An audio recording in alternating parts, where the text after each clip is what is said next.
শৌচাগারে সাপের কামড়ে নিহত এক ব্যক্তি। নিহতের নাম রুবাইল শেখ। ঘটনাটি ঘটেছে ইসলামপুর থানার লোচনপুর এলাকায়। জানা যায়, রাতে শৌচাগার যাওয়ার সময় সাপের কামড় লাগে তার পায়ে।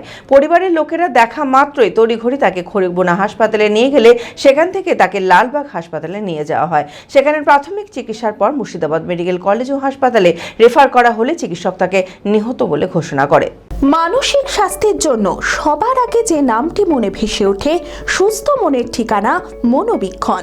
যোগাযোগ নাম্বার 7477799513। ইসলামপুর থানার লোচনপুর এলাকার বাসিন্দা রুবাইল শেখ। পরিবার সূত্রে জানা যায়, রাত্রে শৌচাগারে যাওয়ার সময় সাপের কামড় লাগে তার পায়ে। তারপর থেকেই অবস্থার অবনতি হতে থাকে। পরিবারের লোকেরা দেখা মাত্রই তড়িঘড়ি তাকে খড়িবোনা হাসপাতালে নিয়ে গেলে সেখান থেকে লালবাগ হাসপাতালে নিয়ে যায় তাকে।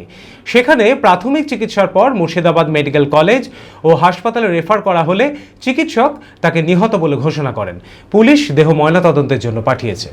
রাত্রি 11:50-এর দিকে বাথরুম যাবে বলে উঠেছিল, যে বারান্দায় অন্ধকার ছিল, অন্ধকার থেকে এসে সাপে কামড়ায় ডান পায়ের গোড়ার দিকে। সাপ লাইট দিয়ে চলে যায়, ও দেখতে পায়। সঙ্গে সঙ্গে আমরা খড়িবোনা হসপিটাল নিয়ে যাই। খড়িবোনা থেকে রেফার করে আবার লালবাগ মহকুমা, লালবাগ থেকে আবার রেফার করে বহরমপুর ঢোকার সাথে সঙ্গে মরে যায়। Future guide central government MSME affiliated ও ISO সার্টিফাইড মেডিকেল রিপ্রেজেন্টেটিভ চাকরির অতি বিশ্বস্ত একটি বৃত্তিমূলক প্রতিষ্ঠান। এখানে ইন্ডাস্ট্রির সেরা শিক্ষক দ্বারা প্রয়োজনীয় ট্রেনিং, গ্রুমিং এবং গাইডেন্স দেওয়া হয়। ক্লাসরুম এবং ফিল্ড ট্রেনিং এর সুব্যবস্থা রয়েছে।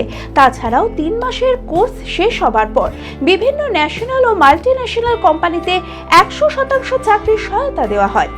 ঠিকানা নেতাজি রোড, গোড়াবাজার KN কলেজের পাশে, বহরমপুর, মুর্শিদাবাদ। মালদাতেও আমাদের শাখা রয়েছে। বিশদে জানতে কল করুন 8670837790।